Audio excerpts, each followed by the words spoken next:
Bom dia, pessoal. Nós vamos falar agora sobre os cálculos biliares e a doença do trato biliar. Tá? Então, os objetivos vão ser recordar a anatomia da via biliar extra-hepática, reconhecer a fisiopatologia da formação dos cálculos biliares, definir o que é colelitíase e suas complicações e como que isso se aplica à prática clínica. E compreender as bases para o tratamento das doenças biliares. Para a gente lembrar, então, a anatomia das vias biliares extra-hepática, a bile produzida no fígado, é transferida para os canais biliares, os ductos hepáticos, então esquerdo e direito, vão formar o ducto hepático comum e a bile que está presente na vesícula biliar, então, vai drenar aqui para o ducto hepático comum, passando pelo ducto cístico e formando então o colédoco ou conduto biliar comum. Este colédoco vai atravessar o pâncreas e vai chegar no duodeno. A vesícula biliar tem várias variações anatômicas, né? Então aqui um cístico mais curto, aqui um cístico desembocando no ducto hepático direito, aqui um cístico desembocando lá no colédoco distal, aqui um cístico largo, um cístico que faz uma curvatura ao redor do colédoco, aqui também fazendo uma curvatura só que entrando pela frente. Então existem várias variações anatômicas e é importante que principalmente o cirurgião que opera esse tipo de doença tenha um conhecimento mínimo dessas variações anatômicas. Aqui a gente está vendo o triângulo de Calot, ou o triângulo colecisto-hepático, que é formado então pelo colédoco, pelo cístico, pelo colédoco e pela borda do fígado. Nesse triângulo se encontra a artéria cística, né? Se encontra também um gânglio aqui, o gânglio de Mascanha, que quando existe uma hipertrofia, uma hiperplasia desse gânglio, ele pode comprimir a via biliar aqui nesse ponto, comprimir o cístico e o colédoco. Tá? Então, o triângulo de Calot é formado, então, pelo ducto cístico, colédoco e borda do fígado. A via biliar, então, aqui formado pela vesícula, o cístico, desemboca no conduto hepático comum, formando o colédoco. Essa é a porção supraduodenal do colédoco, essa é a porção retroduodenal e existe uma porção pancreática do colédoco, que se junta aqui com o ducto pancreático, formando a ampola de Walter e o infundíbulo. Nesse ponto aqui, a gente tem um espessamento da musculatura intestinal, formando a papila duodenal. Aqui está essa região da papila, né? Ela tem várias camadas musculares e ela é importante pelo controle de fluxo de bile para o duodeno. Então aqui está a vesícula biliar, né? Produz a bile passa pelo colédoco e vai chegar na papila, tá? E aqui está uma papila principal, né? E aqui a gente está vendo um ducto pancreático acessório e a papila acessória. Isso pode acontecer e isso pode ser uma causa de pancreatite, né? Que nós vamos ver lá mais para frente. A secreção da bile, ela ocorre em duas etapas. Uma parte da bile é secretada pela membrana canalicular dos hepatócitos, né, 80%, a grande parte da bile, para a formação dos ácidos biliares, colesterol, bilirrubina e o fosfolípide. E 20% da bile é uma secreção aquosa de sódio e bicarbonato. Tá? Então, grande parte da bile é para secreção dos ácidos biliares, colesterol, bilirrubina e fosfolípide, ou uma outra parte menor para secreção de sódio e bicarbonato. A função da vesícula biliar é armazenar a bile, ela vai concentrar a bile, né, absorvendo água e sódio, e o esvaziamento da vesícula biliar ocorre normalmente após uma refeição. Então, depois que o indivíduo come, ocorre uma secreção de colecitocinina e mediada também pelo nervo vago, pela acetilcolina. Ocorre uma contração da vesícula biliar e um relaxamento concomitante do esfíncter de Oddi. Os sais biliares, então, são produzidos nos hepatócitos, são originários do colesterol e têm as funções de emulsificar a gordura, ou seja, o efeito detergente que permite a absorção das gorduras, e também é responsável pela absorção de ácidos graxos. O fígado, então, produz colesterol, sais biliares, eles são excretados via biliar, caem no intestino, no jejúnio, principalmente no ilho, e é reabsorvido, voltando pelo sistema porta para o fígado. Tá? Então, grande parte dos ácidos biliares produzidos no fígado são reabsorvidos pela circulação enterhepática. Vários mecanismos levam à formação dos cálculos, né? Então, são os fatores genéticos, a gente sabe que tem maior incidência nos grupos sanguíneos A, na presença de cálculos em vários elementos de uma mesma família, os fatores ambientais, né? A gente sabe que no Ocidente os cálculos são principalmente de colesterol, cálculos amarelados, e no Oriente os cálculos são principalmente de bilirrubinato de cálcio. Quando os japoneses vêm para o Brasil, vêm para o Ocidente, eles têm a ocidentalização dos hábitos alimentares e aumento na incidência de cálculos de colesterol. A idade, a gente sabe que o cálculo pode ocorrer na infância e principalmente associados a anemias hemolíticas, mas predomina a partir da 5ª década e aumenta com a idade. A gente sabe que sexo e hormônios, então, é mais comum em mulheres, né? A paridade, a litíase aumenta muito nas multíparas e existe uma litogenicidade, ou seja, uma piora, uma tendência de formação de cálculos no 3º trimestre da gravidez, e os hormônios femininos provocam um retardo e um aumento da viscosidade da bile. Obesidade, os cálculos de colesterol são 3 vezes mais frequentes nos obesos por secreção biliar excessiva de colesterol. Não tem a ver com o colesterol no sangue. As pessoas com colesterol aumentado no sangue não têm maior incidência de cálculos. E pessoas que estão 20% acima do peso médio têm risco dobrado de desenvolver cálculos biliares. Outra situação é pessoas que fazem cirurgia para obesidade mórbida ou que emagrecem muito rapidamente. Eles têm uma tendência maior de formação de cálculos. Então, emagrecimento rápido também é uma causa de formação de cálculos. A doença ileal ou ressecção ileal, por diminuição da absorção dos ácidos biliares, e as fístulas ileares também de ilho, também aumentam a incidência de cálculos. As gastrectomias, junto com as vagotomias, também levam a aumento na formação de cálculos. A disfunção do esfíncter de Oddi e a hemólise, né? A esferocitose, anemia falciforme, talassemia, tendem a formar os chamados cálculos pigmentares, cálculos escuros, cálculos negros. Epidemiologia.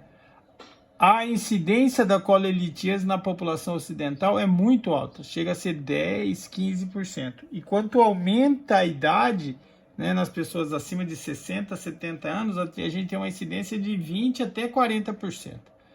Né? 80% desses cálculos são mistos.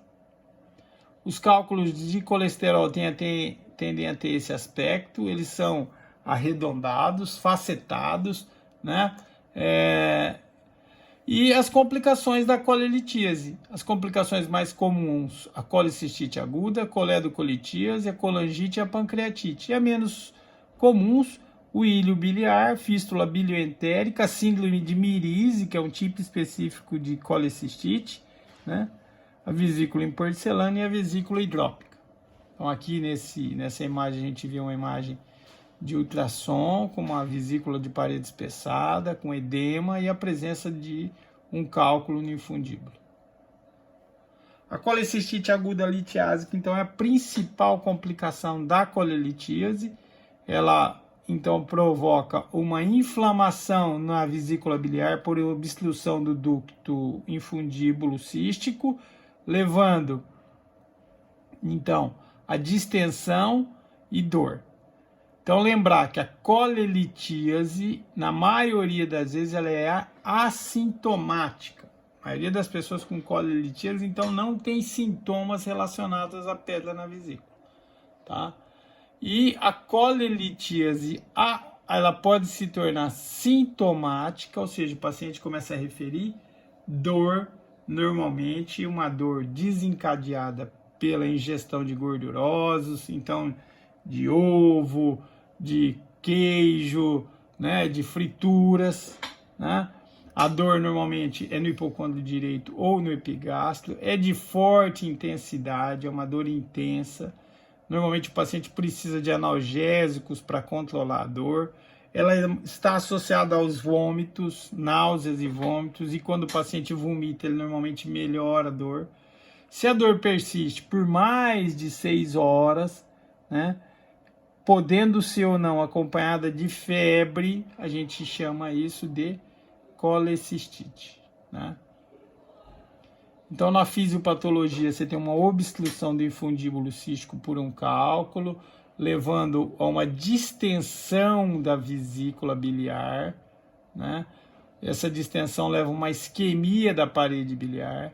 Existe o fator químico associado à ativação das enzimas dentro da vesícula biliar e o fator bacteriano, que é a infecção da bile, que a gente chama de bactibilia. A bile fica com pus, com bactérias. Na grande maioria das vezes, essas bactérias são enterobactérias gram-negativas, mas podem ser enterococos ou anaeróbios. A colecistite aguda litiásica é a mais comum, então, dessa patologia. E é diferente da colecistite aguda alitiásica. A colecistite aguda alitiásica é uma doença da microcirculação da vesícula biliar. Normalmente ocorre em pacientes sépticos, pacientes queimados, né, pacientes com TCE, pacientes traumatizados graves. Podem desenvolver, então, essa doença que não tem a presença de cálculo. É uma isquemia da parede vesicular, né, levando a um prognóstico muito mais grave pela própria condição clínica desses pacientes que já têm alguma doença de base grave. O prognóstico, então, é bem pior do que na colecistite litiásica. O quadro clínico, então, é caracterizado por essa dor biliar no hipocôndrio direito, no epigástrio, nem sempre em cólica, desencadeada por ingestão de gordurosos ou não, né? Associada a náuseas e vômitos. A dor às vezes irradia para a região interescapular. O paciente pode ter febre, né? Pode ter febre. Icterícia pode acontecer em 5 a 10% das vezes, por colerocolitíase associado ou por compressão da via biliar por essa vesícula inflamada. E taquicardia é um achado comum, e outro achado bastante comum e que é muito específico é o sinal de Murphy, que é a dor, a palpação do ponto cístico durante a inspiração profunda, com o paciente fazendo a interrupção no movimento respiratório. Tá? Esse é o sinal de Murphy. Então, a dor biliar tem a etiopatogenia relacionada à obstrução do ducto infundíbulo cístico, e o quadro clínico é caracterizado por essa dor, cujas descrições já foram faladas. O quadro clínico, então, sinal de Murphy, a febre. Os exames laboratoriais, normalmente a gente vai observar uma leucocitose, um aumento às vezes de PCR, pode ser utilizado também. E o exame de imagem, que mais a gente utiliza, o ultrassom de abdômen. Quando existe dúvida do diagnóstico, a gente pode utilizar a cintilografia para a identificação da para a obstrução do cístico. As complicações da colecistite aguda são a gangrena, que são observadas mais em pacientes diabéticos, e a perfuração, que leva ao colo e peritônio. Então, a colelitíase, presença de cálculos na vesícula, podendo ser assintomática ou podendo levar a quadros de dor quando existe obstrução do infundíbulo cístico. Se esse cálculo fica aqui, ele distende a vesícula e provoca dor. Se ele volta para sua posição original, a gente só tem a dor biliar. Então, o paciente com colelitíase pode ter dor ou não, pode ter a dor biliar ou não. E ele pode evoluir para presença de obstrução definitiva, distensão da vesícula, infecção do conteúdo biliar, presença de bactibilia e a presença de pus. Então aqui a gente tem a colecistite aguda. Os exames a gente já falou, Além da leucocitose, a gente pode observar um aumento das transaminases pelo processo inflamatório perivesicular, pericoledociano, com dificuldade de eliminação da bile, com aumento da fosfatase, bilirrubinas e amilase. E o ultrassom é o exame inicial de escolha. Normalmente a gente vai ter que ter a presença do cálculo, a colelitíase, a parede da vesícula espessada, o líquido pericolecístico, eventualmente a gente pode ver um líquido, ar dentro da vesícula e o Murphy ultrassonográfico. O Murphy ultrassonográfico é produzido quando a gente passa o transdutor do ultrassom sobre a região do fundo vesicular e o paciente refere dor. É um exame muito específico para o diagnóstico de colecistite aguda. A cintilografia a gente pode utilizar, e quando a gente faz a cintilografia a gente não observa mais a vesícula biliar. Então o contraste passa pela via biliar, chega até o duodeno, mas não contrasta a vesícula. No diagnóstico diferencial, lembrar de pancreatite aguda, muito semelhante, às vezes o quadro clínico, difícil diagnóstico são os exames laboratoriais de imagens. A úlcera péptica, a úlcera perfurada. Apendicite aguda, quando a gente tem uma ponta do apêndice longa, pode ter dor no pulmão direito. Aneurisma de aorta, pielonefrite aguda e calculose renal, às vezes pode confundir.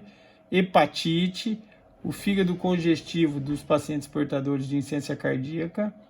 O abscesso hepático que provoca febre e dor no pulmão direito, a dor não tem as características da dor biliar, uma dor de distensão da cápsula, então a dor mantida, E a isquemia coronariana pode confundir também com quadros de dor biliar.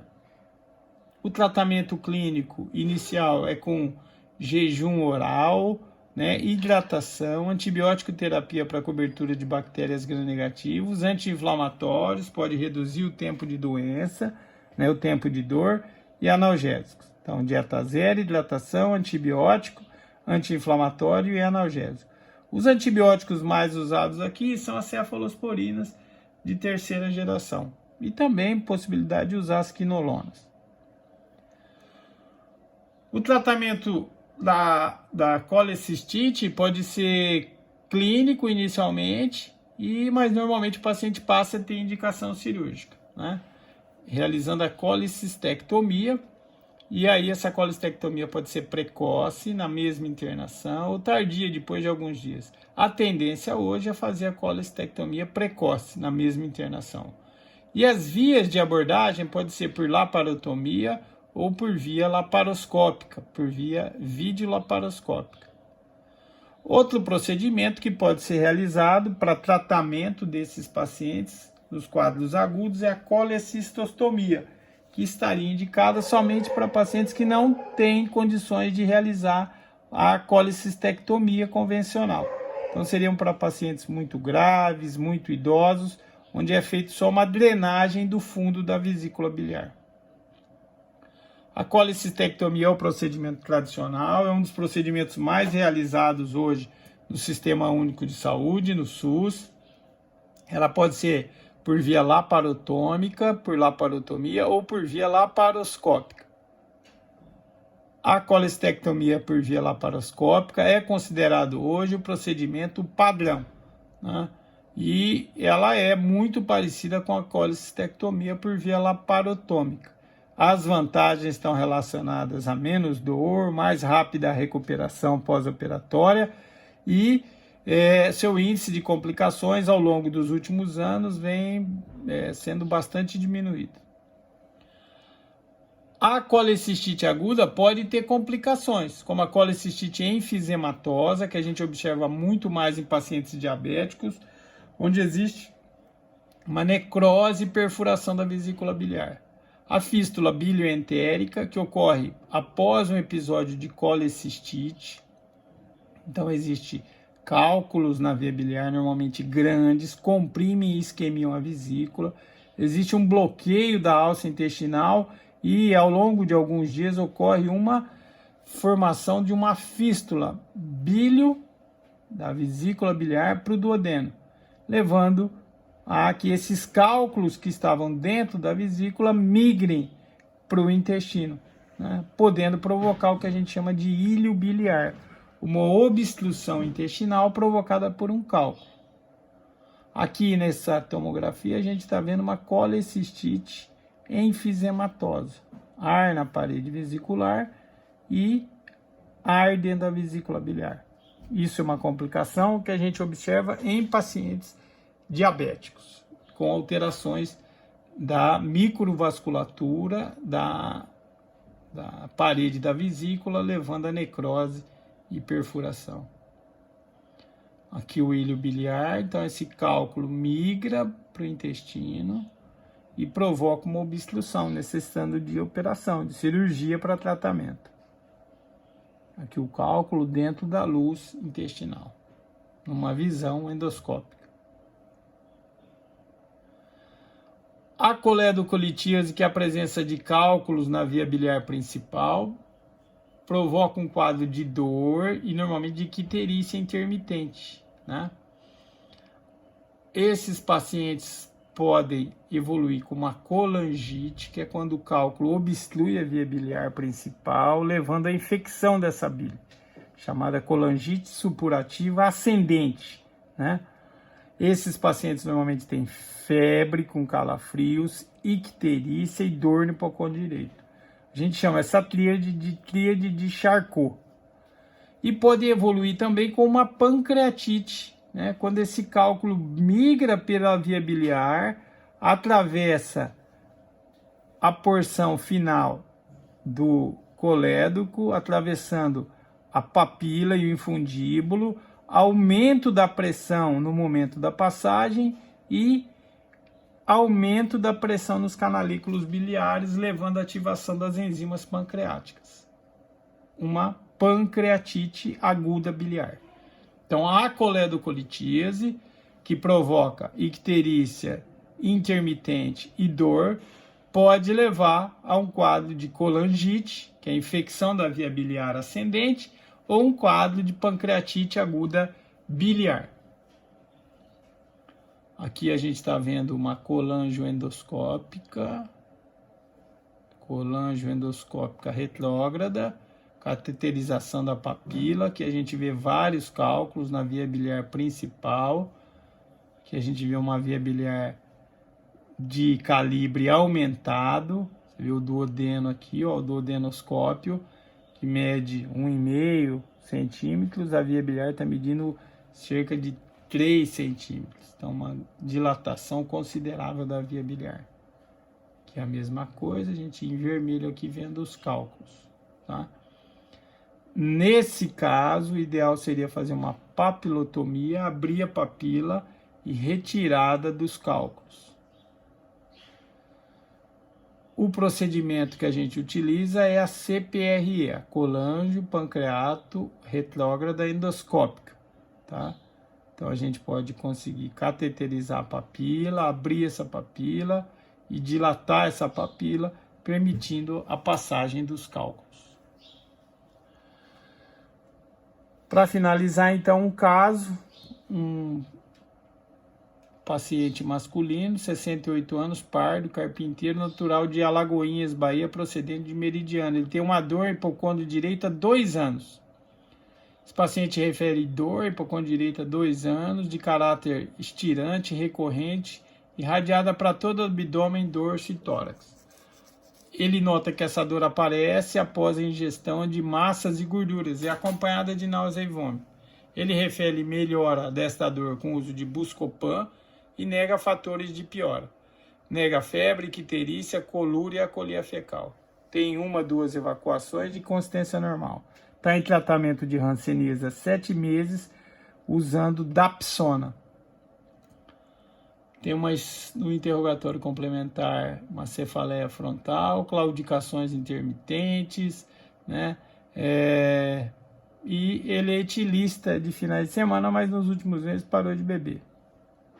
No exame físico, ele está bem, faces atípica, anictérico, né? Pulmões, coração normal. No abdômen ele tem um abdômen globoso, mas no momento está indolor a palpação e o sinal de Murphy é negativo.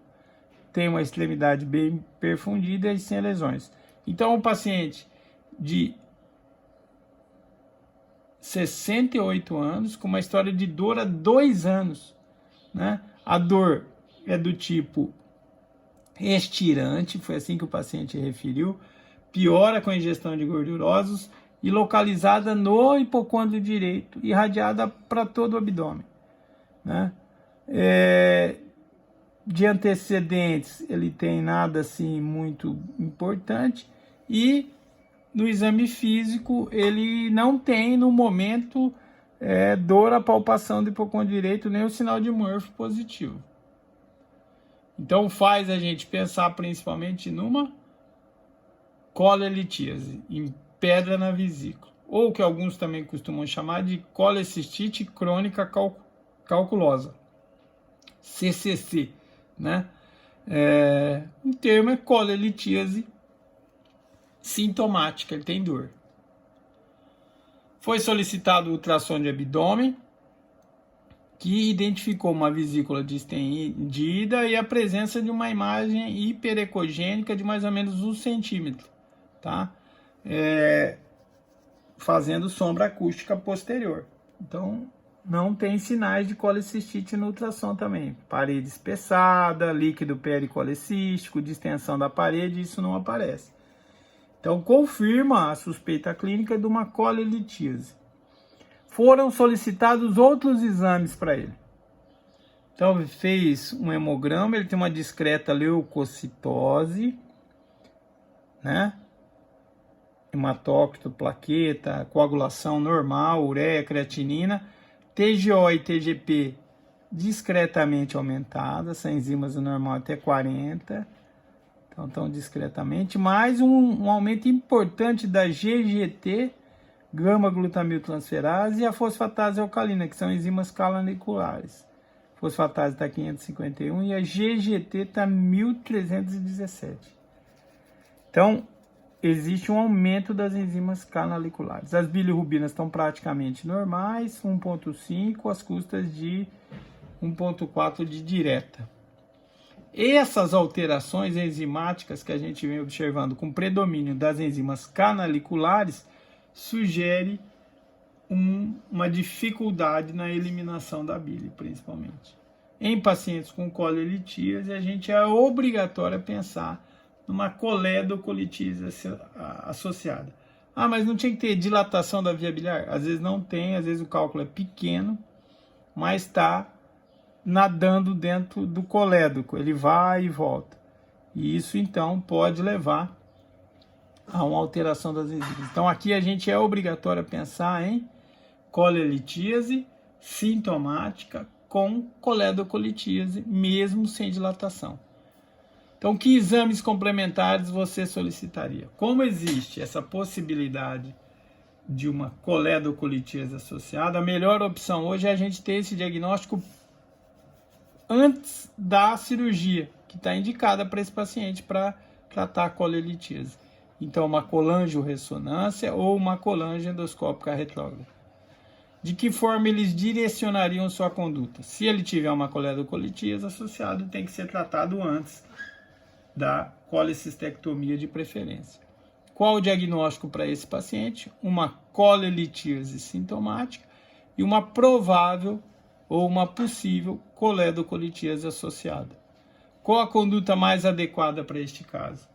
Conduta mais adequada, então, seria fazer o exame para identificar o cálculo na via biliar, tratar se confirmado, ou seja, se ele tiver cálculo no colédoco, uma coledocolitíase, fazer uma colange endoscópica retrógrada e retirada do cálculo. E depois ele faz a colecistectomia, preferencialmente hoje por via laparoscópica.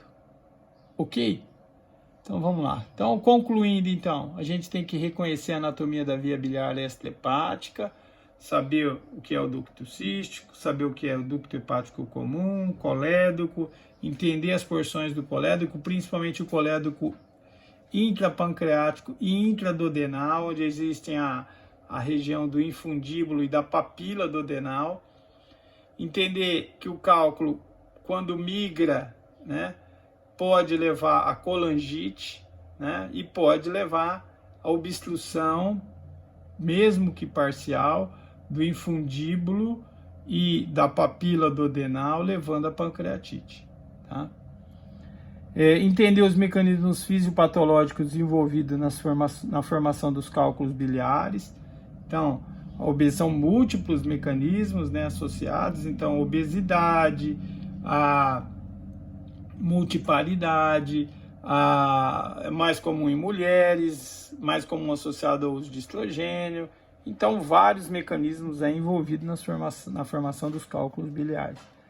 E por último, diagnosticar a colelitíase baseado no seu quadro clínico, na dor biliar, e reconhecer as suas complicações, a colecistite aguda, a coledocolitíase, né? E providenciar as medidas iniciais para o tratamento desses pacientes, né? Então, na colecistite, né, a dieta zero, hidratação, antibiótico, né?